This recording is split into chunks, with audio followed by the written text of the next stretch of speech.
I'm walking between every station on the London Underground. Walks along each underground line have got to start somewhere, and today this somewhere is Morden, far south on the Northern Line. Now, my videos can sometimes be a festival of old maps, but this one contains just 3. We have the modern Google map showing the Morden area fully suburbanised. And secondly, the turn of the 20th century Ordnance Survey map, on the same footprint as the modern Google map. We'll come to the third map in a minute. There are a number of things to note on the 1900 map. The same 2 parks dominate the area. The River Wandle runs through Morden Hall Park. It's the blue water running north-south.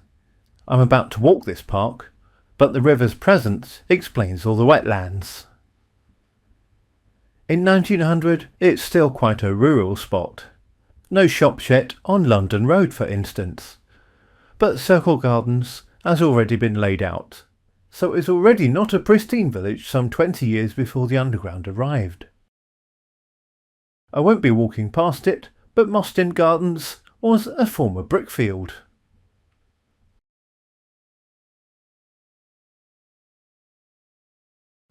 Here's that third map, the 1920s map. With its limited railway connectivity, Morden hasn't spent a couple of decades growing. Here are some shots of the Morden that was. These are old postcards discovered by the Merton Historical Society.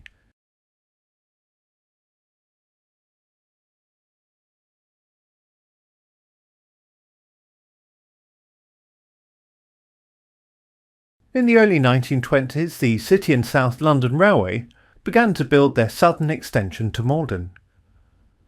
The plan was to carry on even further south and run trains to Sutton, but that plan didn't come off. Head honcho of the London Underground, Frank Pick, trialled designs for the Morden extension stations. Morden Station, when built, was one of the first modernist designs produced for the London Underground by Charles Holden. This photo shows the station building nearing completion, but the shops at London Road to the right hadn't yet arrived. By 1926, construction was complete, and the area's transformation began in earnest. Here's an old poster, and Morden Station is stuck right at the top of the poster, showing how Sutton was going to be the centre of the action.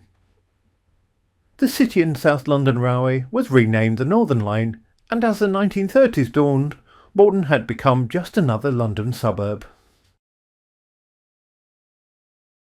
Morden is where the Northern Line emerges from its tunnel all the way from East Finchley. It used to be the longest tunnel in the world, I think. Let's move the camera around. It's early spring and we've just left Morden Station and we're walking up London Road, which is the A24. Stretches all the way from the far south into London, which is why it's called London Road, I guess.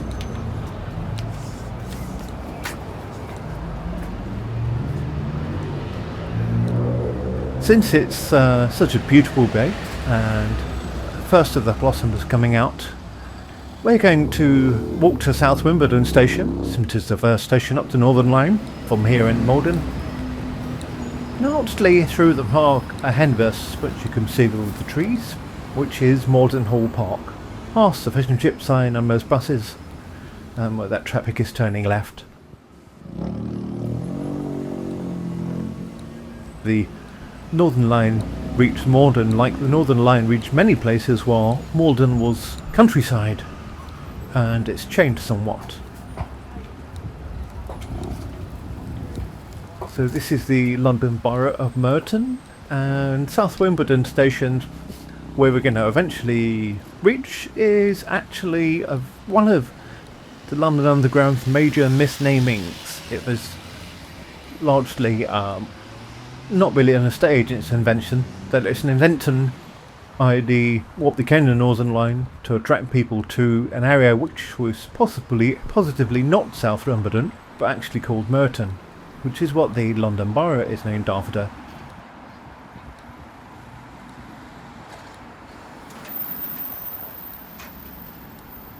but Merton had its own history as being the place where Lord Nelson lived, and then with Lady Hamilton, in a fine old house which is now demolished. So we're going to cross this road into Morden Park, and we'll have a bit of a walk around it.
As well as being a family home, Morden Hall has been a school, a military hospital during the First World War.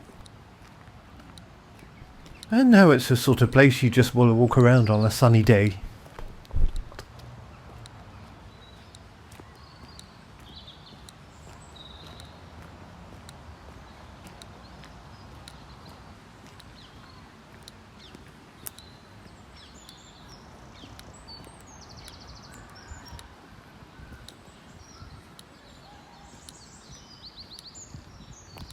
Honestly, I do some preparations for my walks, and this is something I've been told about. The boardwalk takes you above a whole load of boggy ground, then keeps your feet nice and dry while enjoying the marshy scenery up ahead. This is quite a green wild area. Not the manicured park that you'd expect.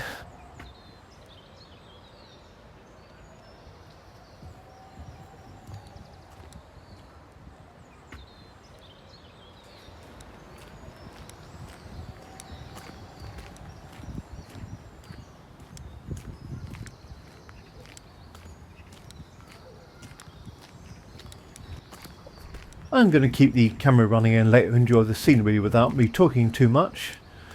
But I had a long argument with my partner on how people tend to walk on the same side as they drive, and I argued against this, thinking it's quite random, but not sure I win this argument.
I frowned, please, no.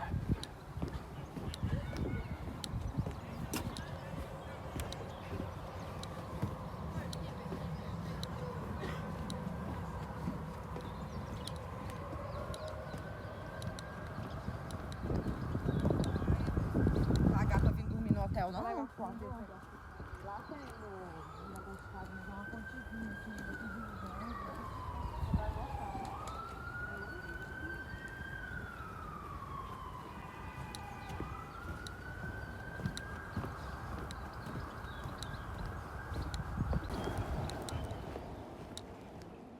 This is flipping amazing. Wasn't expecting this at all. Hopefully it isn't. Exit up the other side. I'm not going to big circle and then up where I started. That's not the point of a tube walk.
Sorry, I'm keeping everything so low in the ground here, but it's just that the sun is just on the horizon now, and it's going to blind you, dear video viewer. We won't want that.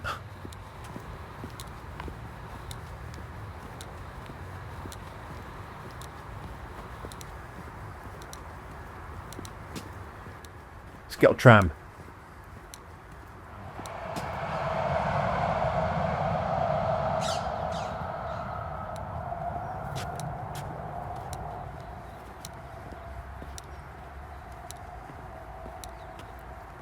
On the horizon you can see the houses lining Morden Road.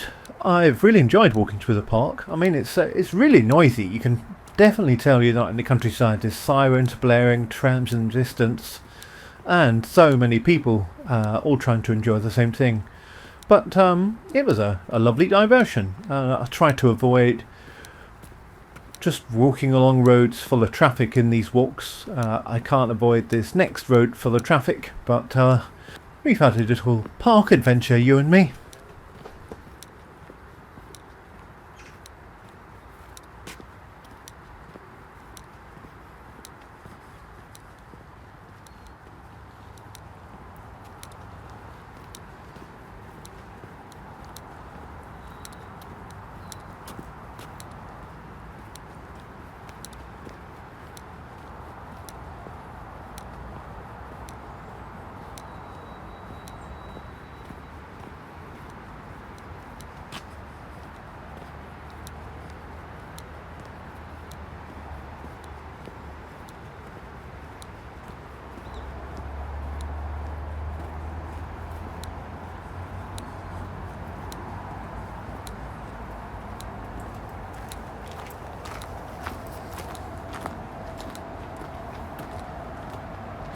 A final glimpse back into Morden Hall Park before we hit the maelstrom of traffic. And don't say I'm not kind to you. I'm just trying to shield you from the glaring low-level sun shining beautifully over the A24.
just going to sneak onto this green space, which I think is part of Nelson's house.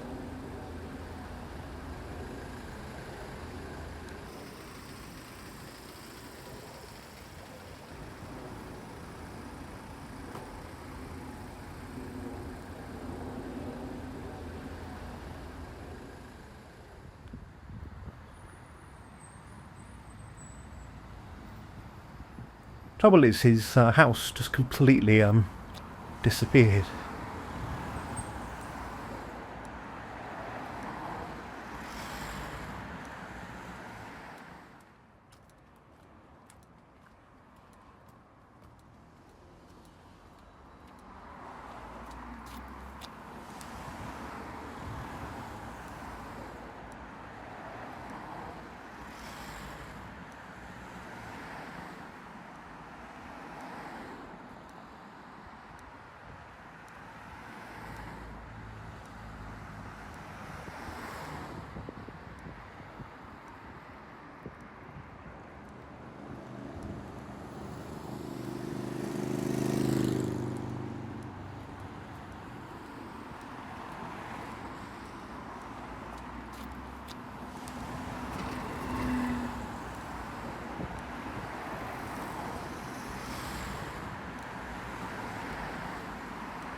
I really enjoyed, immensely enjoyed, walking around at this time of night. Not night, evening. Though you have some problems with low-level sun glowing into the video lens, it's just adds a certain piquance to the environment when it's this time of this type of sunset with the sun low in the sky and the shadows long.